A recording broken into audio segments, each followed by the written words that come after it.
Hello friends, আজি আমি এইটো ভিডিঅ'ত আলোচনা কৰিম আসাম টেটৰ মাৰ্কশ্বিট আৰু সাৰ্টিফিকেট সম্বন্ধে যে আসাম টেটৰ মাৰ্কশ্বিট আৰু সাৰ্টিফিকেট আমি ক'ত আৰু কেতিয়া পাম এই সম্পৰ্কে আজি আমি এইটো ভিডিঅ'ত আলোচনা কৰিম। তো ভিডিঅ'টো আৰম্ভ কৰাৰ আগতে আপোনালোক অনুৰোধ থাকিল আপোনালোকে আমাৰ এইটো চেনেল সাবস্ক্ৰাইব কৰিব, কিয়নো মই এজন নতুন ইউটিউবাৰ আৰু আমাৰ চেনেলত সাবস্ক্ৰাইবাৰ আছে খুবেই নগণ্য। সেয়ে আপোনালোকলৈ অনুৰোধ আপোনালোকে আমাৰ এইটো চেনেল সাবস্ক্ৰাইব কৰিব।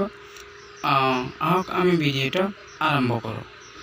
সাৰ্টিফিকেট বা মাৰ্কশ্বিটখন কেতিয়া দিব এই সম্পৰ্কে অসম সৰ্বশিক্ষা অভিযান মিছনৰ ফালৰ পৰা এখন নটিফিকেশ্যন দিয়া হৈছে আৰু এই নটিফিকেশ্যনটো দিছে 14/3/2022 তাৰিখত এইটো ইছ্যু কৰিছে। তো এই সম্পৰ্কে এই নটিফিকেশ্যনটো এইটোৱে কৈছে যে ক'ত কেনেকৈ সাৰ্টিফিকেটখন পাম এই সম্পৰ্কে এই নটিফিকেশ্যনটো ওলাইছে।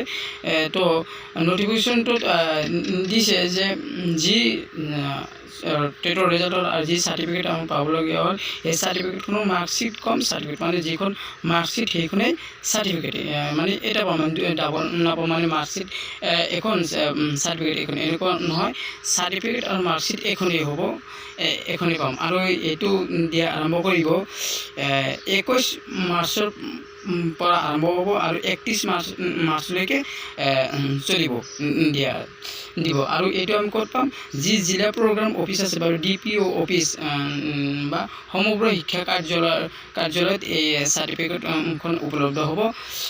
তো এইটো হ'ব 21 তাৰিখৰ পৰা আৰম্ভ হ'ব আৰু 31 তাৰিখলৈকে এই চাৰ্টিফিকেট দিয়া প্ৰক্ৰিয়াটো চলি থাকিব। তো চাৰ্টিফিকেট আনিবলৈ হ'লে আমি লগত কি ডকুমেণ্টছ লৈ যাব লাগিব, তো যি টেটৰ সময়ত যি এডমিট কাৰ্ড পাইছিলোঁ আমি টেটৰ এডমিট কাৰ্ড, সেই এডমিট কাৰ্ডখন লগত লৈ যাব লাগিব আৰু নিজৰ পৰিচয় পত্ৰ হিচাপে আধাৰ কাৰ্ড, পান কাৰ্ড বা ভোটাৰ আই কাৰ্ড যিকোনো এটা লৈ গ'লেই হ'ব।